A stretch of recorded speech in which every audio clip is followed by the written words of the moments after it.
Before this video starts, guys, I would like to announce the new premium Diamond Cross hoodies that are available right now on fydapparel.com. Head over to the link in the comments or the description to grab yours right now. Let's get on with the video.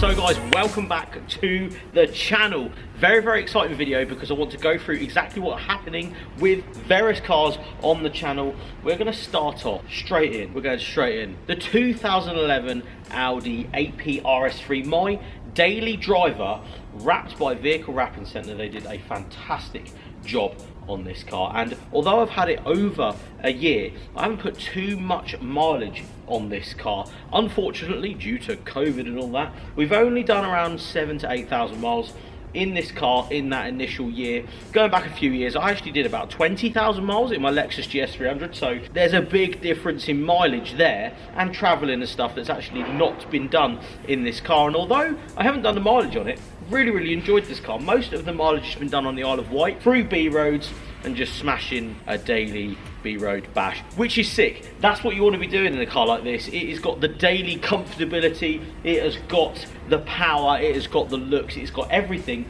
I could ever want in my daily driver hot hatch. Of course, Rotiform came through recently with a set of these beautiful Rotiform wheels. I think they finish off the car absolutely exquisitely, and of course the 520 horsepower that is under the bonnet of this car is savage. You use this on a daily basis and it is like a time machine, as in you go like from one postcode to the other. Does that make sense? Anyway, it's really fast. So if you've ever driven something that's four-wheel drive, you'll know full well that these cars are full-on savage, especially with a hybrid turbo, more fuel in and stuff. But AT Motorsport and AT Turbos absolutely smashed this build out of the park. Of course, COVID came in. We weren't allowed to enjoy this as much as we have wanted to, and the car shows unfortunately are like cancelled forever and ever now. Like, it's been to one, and that was one that AT and me actually created. But it is unfortunate that that is as far as we've been able to do in a sense of taking us to car shows and stuff. It should have seen more track days, it should have seen travelling to car shows and stuff. Now, with all the mods that I've done to this car, the idea was to enjoy it but change it, and this is going to be the first ripple in this video, is that this car will be for sale in the not so distant future. Of course, I keep cars for a year and a half. That is I'm assuming common knowledge on this channel at the moment, and I like to build different things constantly. I think that this car was built and finished at the start of the year, but unfortunately due to COVID and stuff, I was not allowed to go and collect it, which is a massive shame. Anyway, that is not going to diminish my timeline with this car, though. I still had a date, which is actually next week, in my calendar to sell this. Now, obviously, pushing that back a little bit, from this point on, it is about 2 to 3 months down the line where I'll actually be trading this car in, or at least selling it through the guys at Haven Car Company. Of course, there is nowhere better to go for a modified car, in my opinion, and I will be moving on into something else, into a new daily driver, maybe into a new platform that we can build with AET, with the Vehicle Wrapping Centre, with Rotiform, and just give something a little bit different, because I think as it sits right now, this car has been ticked in my head.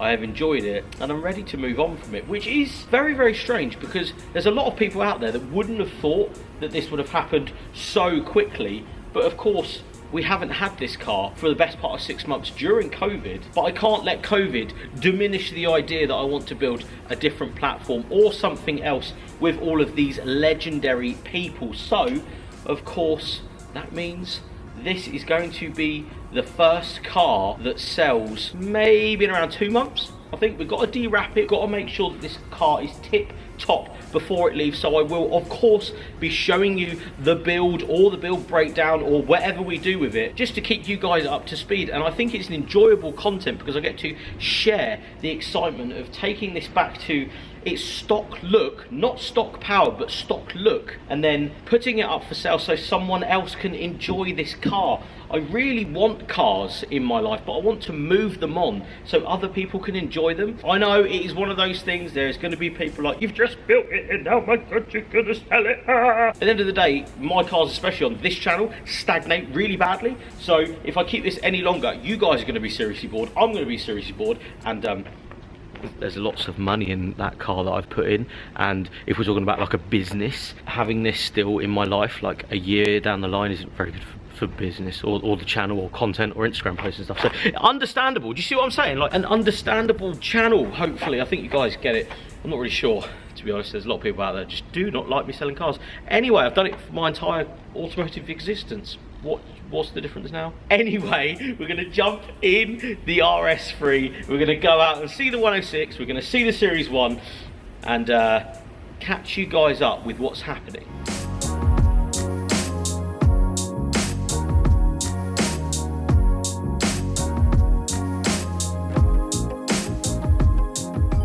Now moving on to the 106 GTI, my 1998 project of a Peugeot 106 GTI that I bought at the start of the year for £1,000 from someone's driveway. Again, this car was a big inspiration when I started driving. This obviously was the car that I saw driving around at the time. It was really, really exciting to see this back then, and then finally, you know, come full circle and buy it from a driveway. It was pretty crazy, really, and it means a lot to me in that sense, because at the end of the day, probably chased it for around 10 years at the most. The good thing about these cars, I think, at the moment is that they are increasing in price, in the sense that, you know, my initial £1,000, don't get me wrong, that was incredibly cheap for what they are, but it did need, of course, lots of work. As you can see, the engine is physically on the floor right next to me right now, but I wasn't too worried because I knew that these cars were going up in price, and if you thought about it that way, I'm not too heavily invested in this car financially to make it a worry in my position. So thankfully, I'm going to obviously be keeping this car for the foreseeable future. You know, there are cars after this that I want to get in. I do see an increase in the market at the moment for these cars. So from a, you know, personal point of view, yes, I want to keep this car, carry on with it. You know, there's a lot of people out there who are like, yay, but like, oh, this is the most boring car you own, why would you keep it? But there's something about this car, it's relatively cheap to actually do stuff to. And as I sit at the moment, you know, being very, very frank with you guys, it doesn't owe me a lot of money, if I'm quite honest. There is other cars that I physically own, you know, the other two cars that are incredibly expensive on the other side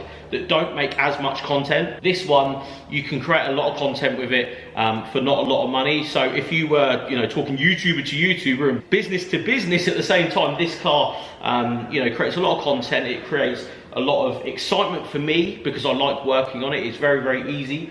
And it's cheap. It's a cheap little car. So, you know, going forward, the idea would be to have something like this as well next to it, that we're doing the same sort of thing too. Not too sure what else is going up in the same sort of price as this, or as cult classic, but newer age cult classic car, if that makes any sense. I'm not too sure what else would go next to it. Maybe a 182 or something like that. But I wouldn't just want to have French cars on this channel, because I think people get pretty sick of me just going on about French cars and how fun they are and how terrible they are and all this sort of stuff. But yeah, as of this video right now, I have not actually picked a date to sell this car, which has a lot to be said because I really, really like this car. It's my favourite one at the moment. I know that's really, really hard for some people to understand, but this car is definitely my favourite at the moment. So for the foreseeable future, the 106 GTI is staying.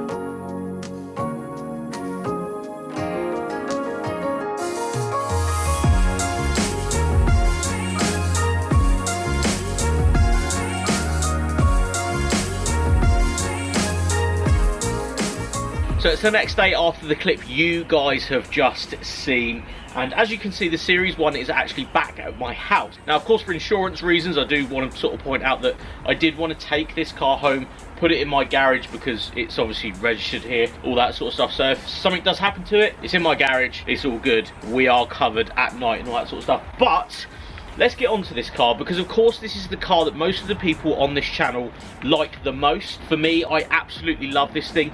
It was an absolute goal achievement to actually be able to grab this year, you know, through COVID, through not traveling, the channel, you know, taking various hits here and there, I genuinely thought this moment was never ever going to come. Now we're actually 6 months into the ownership of this car. I can quite happily say that this is one hell of a car, and I'm so happy I went for the jump into this.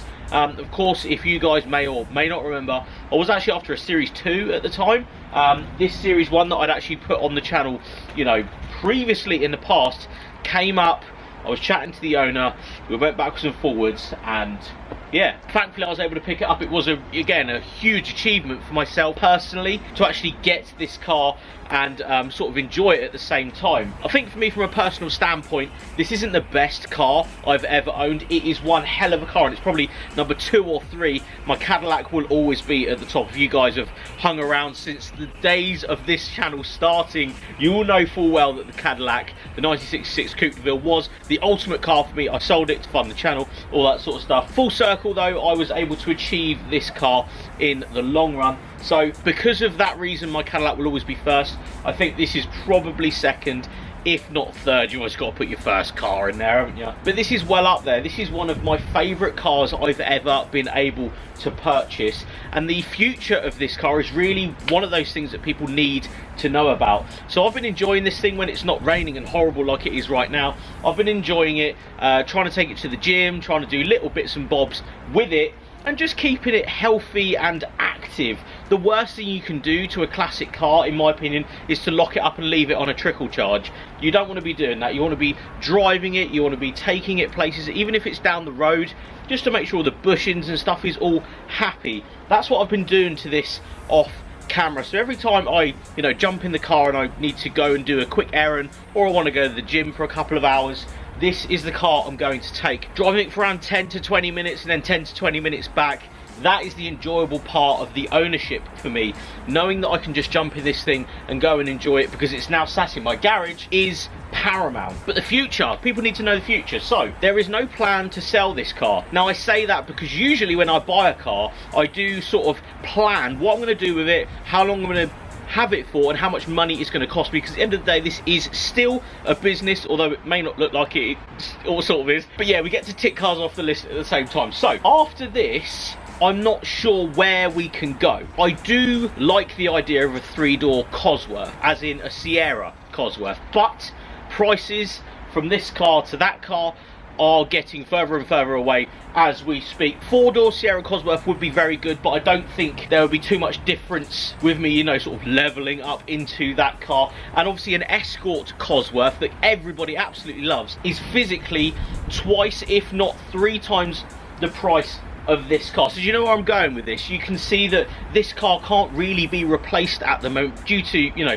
car values shooting all over the place. I wouldn't necessarily trade this in or sell it and buy a old Japanese car at the moment. I love the Japanese stuff. A lot of the Ford guys, especially on this channel, would never understand why you'd sell a Series 1 to buy a, you know, Skyline or whatever, but I'm into everything. That's the thing. So owning this, I can't see it being replaced until I notice either a jump up in price on these, so I can, you know, get onto another ladder for a bigger car. Say a 3-door Cosworth Sierra would be absolutely phenomenal, but owning this for that period of time is really what it's all about for me. Changes that you're going to see to the car, well, to be honest, not a lot. I don't really want to change a lot in this car. I don't want to put more power through it. I think at 150-ish brake horsepower it is pretty happy there. It still talks tiz all over the road. We will be doing a 6-month review, or ownership long-term review, on this car in the next couple of weeks once it stops raining and it's horrible. But yeah, I just want to do a bit of paint on the car, maybe the other side of Christmas now, because, you know, paint shops, unfortunately because of COVID,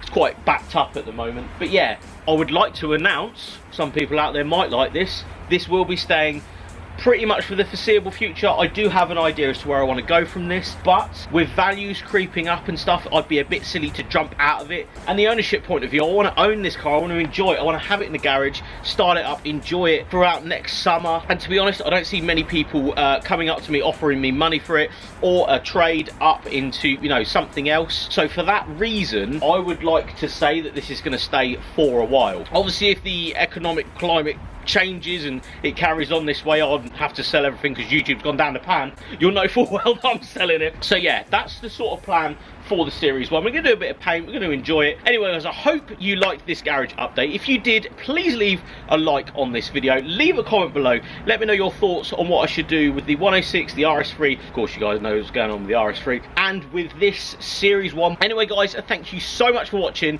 see you all on the next one.